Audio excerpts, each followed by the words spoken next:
जय हिंद। आज मैंने काफ़ी जगह का सर्वे करा। सबसे पहले तो मैंने करा आरे वाली गली के पास जो गोविंद नगर है, सॉरी गोविंद कॉलोनी है, वहाँ पर आज भी लोगों की बेसिक रिक्वायरमेंट ही नहीं पूरी। उनकी सड़क सीवर इतने गंदे हालात के अंदर हैं, तो मैं देख के हैरान हो गया। उसके बाद माता बसंती रोड में वहाँ पर गया, वहाँ पर भी जब बारिश हुई तो पानी बाहर तक आ गया, और पहले से ही फ्लो इतना ज़्यादा था सीवर से, तो इतनी गंदगी इतनी स्मेल आ रही थी वहाँ पर। अब लोग वहाँ कैसे रह रहे हैं मैं तो कभी आइडेंटिफिकेशन नहीं कर पाया इन चीज़ों के लिए। तीसरा, मैं सुविधा वाली गली में गया।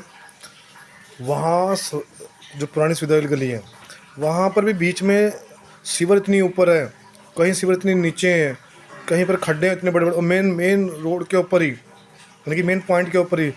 पता नहीं लोग कैसे इसको सहन कर रहे हैं, कैसे वो आइडेंटिफाइड कर रहे हैं।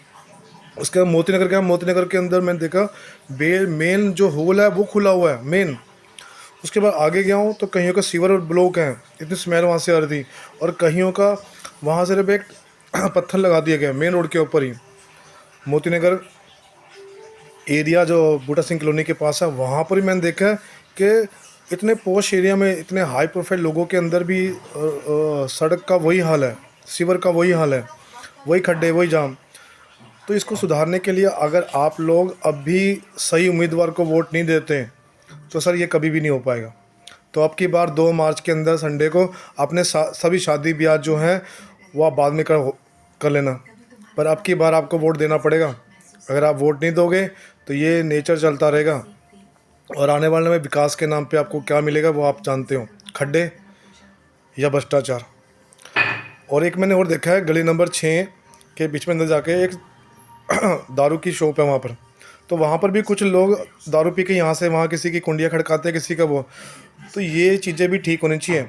एक रिहायशी इलाके के अंदर दारू की ठेका खुला हुआ है और किसी को इसके बाद में आइडेंटिफिकेशन नहीं है, तो सर वो बंद होना चाहिए, वहाँ पर वो खुला नहीं रहना चाहिए। मेरी तो सबसे ये अपील है, ज़्यादा से ज़्यादा लोग इस चुनाव के अंदर और योगदान दें। और मेरी वाइफ मीनाक्षी कमल वार्ड नंबर 7 से खड़े हैं। मैं चाहता हूँ ज़्यादा से ज़्यादा लोग जो हैं उनको वोट दें और सही उम्मीदवार को चुनें। उसके बाद जो भी आपकी बेसिक चीज़ें हैं मैं चाहता हूँ वो जल्द से जल्द ठीक हो जाए। तो अब की बार आपको सहयोग देना पड़ेगा। अब एक कहावत बनी थी कि राम बार बार नहीं आते, तो राम तो नहीं आए, उनके सेवक आपके पास आए हैं जो राम राज्य चाहते हैं और राम की मर्यादा बनी रहे। तो उनके लिए आपको वोट देना पड़ेगा। अब की बार बोलने से राम नहीं आएंगे, कर्म भी करने पड़ेंगे हमें। तो अब आपको साथ मिल के चलना पड़ेगा, नहीं तो ये पीछे आपको इतना खा जाएंगे आप सोच भी नहीं सकते। 10 20 50 रुपये आपको देंगे, बाद में आपसे ही वो उसका 500 गुना आपसे वसूल कर लेंगे। तो विकास के नाम पे हमें चेपी नहीं चाहिए।